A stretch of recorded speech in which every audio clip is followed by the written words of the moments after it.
I travel around quite a bit, and I find that most people don't even know what an illusion is. Now, I'm not an illusionist, and most people, even I could tell you I was, and you wouldn't know, because most people don't know what an illusion is. And I'll give you an example. What would be your definition of an illusion? I'll get back to you.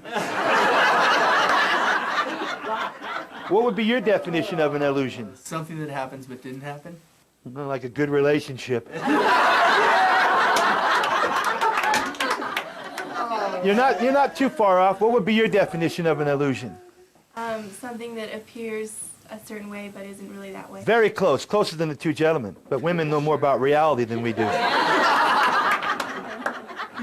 To me, an illusion is only something that appears to be happening. For in your mind and physically, you know it's impossible and it cannot be done. Much like when David Copperfield made the Statue of Liberty disappear. Although on that night he was wearing long sleeves and a trench coat. I'm not saying where the statue went, but this looked awfully suspicious to me.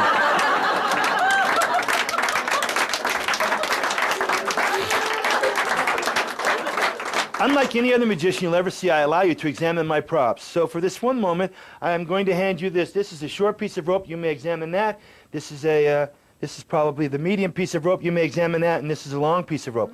Basically, the reason I pass these out is so the rest of the audience realizes that all I'm using are 3 different lengths of rope. They're not gimmick or tricked up in any way, and basically are made up of the same material. The only thing that makes them different are their length. Would you agree? Yes. Now, if you think I have separated them for some mysterious reason, please feel free to mingle.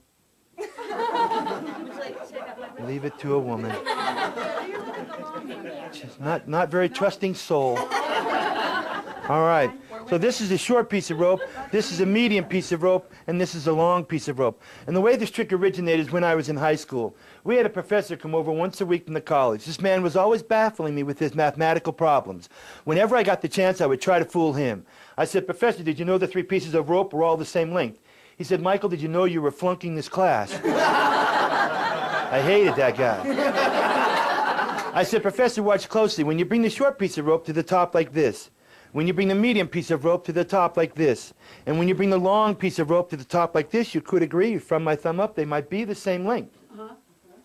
Dead silence then, dead silence now. As you can see, the silence doesn't bother me anymore. I said, "Professor, watch closely, because it's only when you tug on the ropes is when they look like they all 3 become the same length."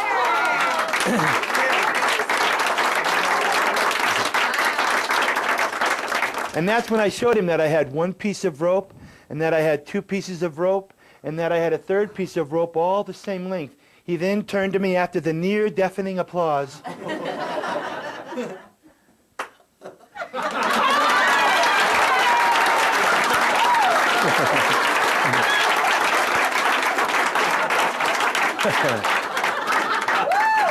You people are so spontaneous.